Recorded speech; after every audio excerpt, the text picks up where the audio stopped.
வணக்கம். முத்ராதன் யோகாவிற்கு தங்களை அன்புடன் வரவேற்கிறேன். நாம இன்னைக்கு என்ன பார்க்க போறோம் அப்படின்னா, அஸ்வினி முத்ரால நிறைய பேர் நிறைய சந்தேகங்கள் கேட்டுட்டே இருக்கீங்க. என்னால முடிஞ்ச அளவுக்கு டைப் பண்ண முடிஞ்ச அளவுக்கு நான் டைப் பண்ணி உங்களுக்கு அனுப்பிச்சிட்டேன்.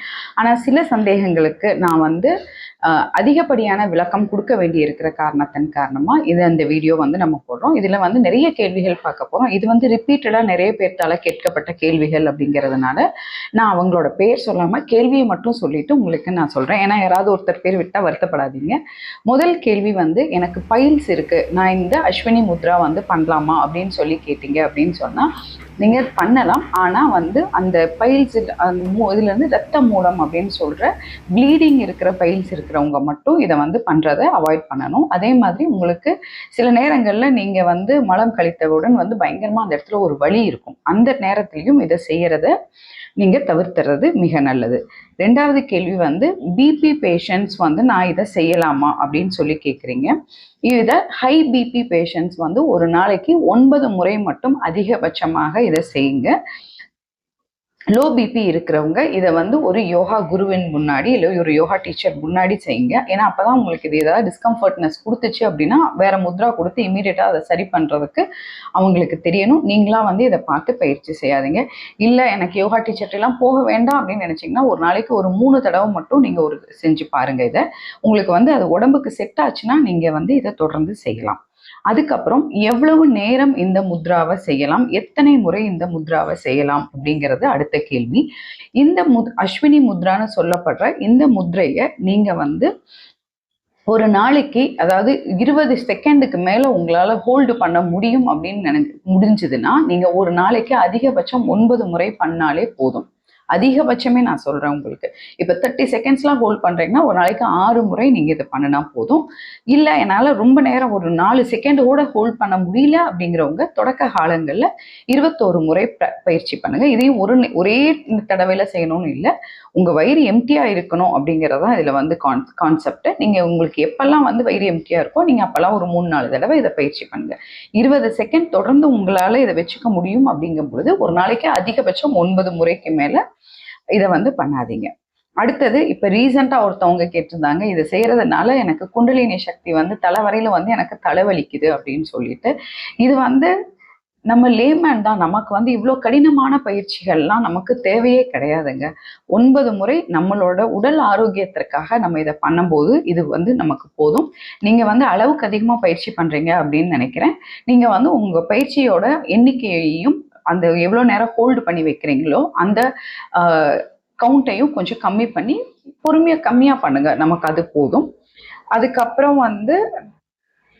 இது இப்போ ஒருத்தர் கேட்டிருந்தாங்க, நான் 4:1 ரேஷியோ அப்படிங்கிற கவுண்ட்ல நான் பண்றேன், அதாவது என்னால் 4 செகண்ட் தான் ஹோல்டு பண்ண முடியுது, ஸோ நான் 21 முறை பண்ணலாமா அப்படின்னு கேட்டிருக்காங்க. தாராளமா நீங்க இது பண்ணலாம். ஹெரண்யா பீப்புள் இது பண்ணலாமா அப்படின்னு கேட்டிருந்தாங்க. ஹெரண்யா இருக்கிறவங்க தாராளமாக இந்த முத்ரை பண்ணலாம். இன்னும் அவங்க கீழே படுத்துட்டு கால்களை சுவரில் வைக்கிற அர்த்தஹாலாசனம் அப்படிங்கிற பொசிஷன்ல இதை பண்ணும் பொழுது அவங்களோட ஹெரண்யாவுக்கு இது ரொம்ப நல்ல ஹெல்ப் பண்ணும். ஆஃப்டர் ஃபுட்டு இது பண்ணலாமான்னா கண்டிப்பா பண்ணக்கூடாது. உங்களுடைய வயிறு முழுமையாக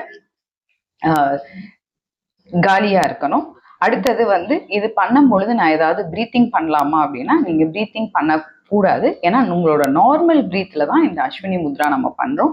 நீங்க அஸ்வினி முத்ரா பண்ணும் பொழுதே ஆட்டோமேட்டிக்கா உங்களுக்கு பிரெத் ஹோல்ட் ஆயிடும். அதனால நீங்க இதை பிரீத்திங்ல செய்ய இதை முயற்சி பண்ணாதீங்க. அடுத்தது எனக்கு இது பண்றதன் மூலியமா உடல்ல பயங்கரமான உஷ்ணம் ஏற்படுது, ஹீட் ப்ரொடியூஸ் ஆகுது, நான் இதை என்ன பண்ணணும் அப்படின்னு கேட்டிங்கன்னா நம்ம இதை முடிச்ச உடனே நீங்க போய் தண்ணி குடிச்சிடுங்க. இல்லைன்னா சீத்தலி சீத்காரின்னு சொல்ற நம்ம வாய் வழியா இன்ஹேல் பண்ணி மூக்கு வழியா விட்டோம் இல்லைங்களா, நம்ம சேனல்ல ரெண்டுமே நம்ம போட்டிருக்கோம். இந்த வீடியோவோட எண்ட்லையும் நான் அதை ரெண்டையும் கனெக்ட் பண்றேன். உங்களுக்கு பற்களை இப்படி வச்சுட்டு இப்படி இன்ஹேல் பண்ணி மூக்குல விடுறதோ இல்லைன்னா நாக்க குழல் மாதிரி மடிச்சுட்டு இன்ஹேல் பண்ணி மூக்கு வழியா விடுறதோ அந்த பிரீத்திங்கை நீங்க இதுல பண்ணலாம். ஒருத்தர் மூச்சு விட முடியல அப்படின்னு கேட்டிருக்காங்க. கண்டிப்பா மூச்சு விட முடியாது. நான் சொன்னேன் இல்லைங்களா, இது தண்டாசனம் அந்த மாதிரி சில ஆசனங்கள்லையும் சில பயிற்சிகளையும் ஆட்டோமேட்டிக்கா நீங்க அந்த பொசிஷனை எடுத்தோன்னே உங்களோட மூச்சு டக்குன்னு ஆயிடும். அதனால உங்களால மூச்சு விட முடியாது. அதனால ஒன்றும் பிரச்சனை இல்லை. நீங்க அந்த டக்குன்னு பண்ணியிருக்கிறத விட்ட உடனேவே உங்களுடைய மூச்சு நார்மலா வந்துடும். அஸ்வினி முத்ராவும் அஸ்வினி யோகாவும் சேமா அப்படின்னு சொல்லி கேட்டிருக்கீங்க. அஸ்வினி முத்ரா அப்படிங்கிறது நம்மளுடைய அஸ்வினினா குதிரை, அதனுடைய குதத்தை அது சுருக்கி விரிக்கிற மாதிரி நம்ம பண்றது அஸ்வினி முத்ரா. அஸ்வினி யோகாங்கிறது சில நிலைகள்ல இந்த முத்ரையை பிராக்டிஸ் பண்றது வந்து அஸ்வினி யோகா அப்படின்னு நம்ம சொல்லுவோம். அடுத்த கேள்வி, நான் நான் வெஜிடேரியன், இந்த முத்ரா பண்ணலாமா இல்லை யோகா பண்ணலாமா அப்படின்னு சொன்னால், நானும் நான்வெஜ் சாப்பிடுவேங்க, இதில் தப்பெல்லாம் ஒன்றும் கிடையாது. நீங்கள் யோகா பண்ணுறதுக்கு உங்கள் மனதும் உடலும் சுத்தமாக இருந்தால் போதும், நீங்கள் தாராளமாக யோகா பண்ணலாம். அடுத்த கேள்வி, எனக்கு யூரின் இன்ஃபெக்ஷனுக்கு நான் இந்த இது பண்ணலாமா, இல்லை யூரின் இன்ஃபெக்ஷன் இருக்கும்பொழுது நான் இதை பண்ணலாமா அப்படின்னா, நீங்கள் தாராளமாக இந்த பயிற்சியை செய்யலாம்.